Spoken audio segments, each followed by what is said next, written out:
તો બનાસકાંઠા જિલ્લાના પાંથાવાડા અને ધાનેરા પંથકના ખેડૂતો મુશ્કેલીમાં છે। દિવસે ને દિવસે ભૂગર્ભ જળ ઊંડા જતા ઉનાળામાં ખેડૂતો માટે ખેતી કરવી અત્યંત મુશ્કેલ બની છે। આ વિસ્તારના ખેડૂતોની જીવાદોરી સમાન સીપુ ડેમમાં માત્ર 7% જ પાણી બચ્યું છે, જેના કારણે નહેરોમાં સિંચાઈનું પાણી આપવું અશક્ય બન્યું છે। સ્થાનિક ખેડૂતો બોરકુવા પણ ફેલ થઈ રહ્યા છે। પશુપાલન માટે માંડ પાણી બચ્યું હોવાથી માત્ર ચોમાસુ આધારિત ખેતી કરવા ખેડૂતો મજબૂર બન્યા। વર્તમાન કટોકટીને જોતા ખેડૂતોને ઉગ્ર માંગ છે।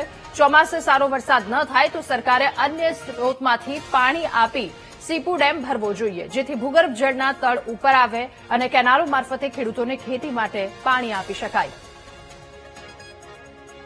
પાણી થાય આ બનાસ બહાર થાય સીપુમાં આવે તો કોઈક થાય તો ઓછો આવે ને કોઈ આવે નહીં। 1000 બુલ કરાવો 500 નો કરાવો પાણી મળતું નથી। એમાં ઓળ્યું હોય કારું હેર આવે પીવાને કોમો આવતો તો ચા થાતી નહીં, ચા ફાટી જાય અને પછી આ હેડે એ વરાળમાં આવે હેડે 5 દાડા પછી પૂરું થાય। ડેમ તો કોરો કટ થાય ને કચે છે આ થોડી હેડ છે 20 દાડા 15 દાડા પછી પટી ગયું।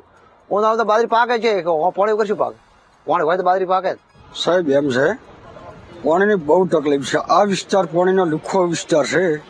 ડેમમાં પાણી છોડશે નહીં તો ડેમમાં કોઈ સરકાર કોઈ મદદ કરીને ડેમમાં લાવે તો અમારા ખેડૂતોનો થોડોક કોઈ માલ છે તો અમારું પોષણ થાય ને કે કોઈ તકલીફમાં કોઈ પાર પાણીમાં નથી। આ વિસ્તારમાં જમીન માતામાં ધરતીમાં પાણી છે નહીં। બોર અમે 800 થી 1000 ફૂટ કરે છે પણ એમાં એકલો પથ્થર સેલીડ ઉડે છે, કોઈ પણ ઉપયોગમાં થતો નથી।